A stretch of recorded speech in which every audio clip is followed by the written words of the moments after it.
Good morning guys, it's 4 AM and we are going to our way to Cayat and Abgig. So pa-Christmas na rito sa Sayat. May pailaw si Mayor. Ngayon lang to ha. Thanks Mayor. Yan. Ganda, beautiful.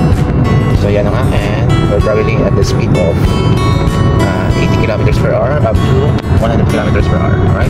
So guys, keep safe and let's go! Na guys, nakarating na tayo dito sa Kulayayan. So, yan, ito sa yan naman sila guys, nasa kawalan. Nasa bitanan na siya. Yes, yan. Turog pa sila close mag-aid dahil medyo maaga tayo. So wait na lang natin. Alright, so kain muna tayo. Good morning guys, andito na naman tayo sa client. Oh, wait naman guys, yan ang client natin. Pero nasa gitna sila ng desierto. Medyo maaga pa tayo and inintay natin ang pagbubukas kasi nasa 6 AM pa lang, sarado pa.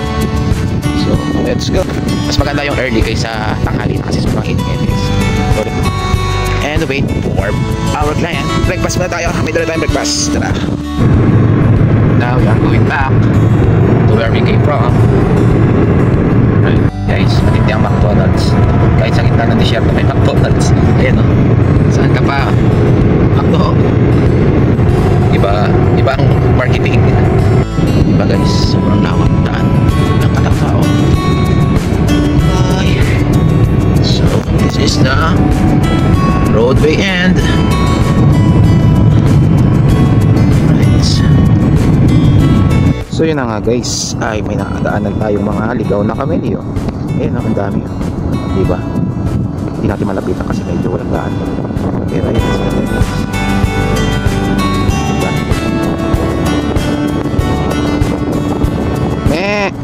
Ay, lalo pala dito. Sila mga kamelyo.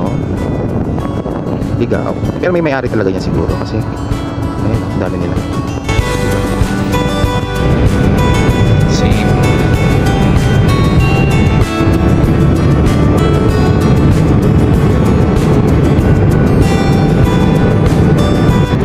Lupa-lupa dyan. Siya may gusto ng lupa. Meron po dito. Murang-mura. Buhangin nga lang. Sa gitna lang. Share po. Lawak guys na. Sarap mag-pick. Yan. Let's go! Hi guys. 45 is around 20 plus liters. Alright, let's go. Ay, matanda ko. Yeah, Dunkin Donuts. Bonjour. Bonjour. Alright. Yan guys. Donut muna tayo. Meron tayong drinks and donut. Alright. Okay, muna tayo. Go. Donut. Too much sweet. Yan guys, nakauwi na tayo actually. Gabi na nga. And as you can see, ang lakas na ulan sa Lipa City, Batangas, sa Pilipinas. Diba? Oh, ingat kayo guys sa Lipa. At sa Pilipinas, may bagyong dumarating. So guys, yan nga may CCTV tayo sa atin. Remotely, kinokontrol natin para makita natin ang nangyayari sa Lipa City. Kung makikita yun guys, ang dami, ang lakas ng ulan, ang daming umapatak. Oh, kita mo. Wave on direction.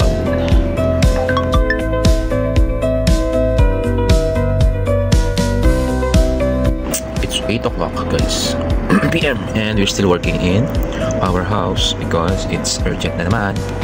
So ito, kahit nasa bahay nagwa-work, wala mga overtime, grabe naman. Sus! Anyway, ganun talaga ang buhay.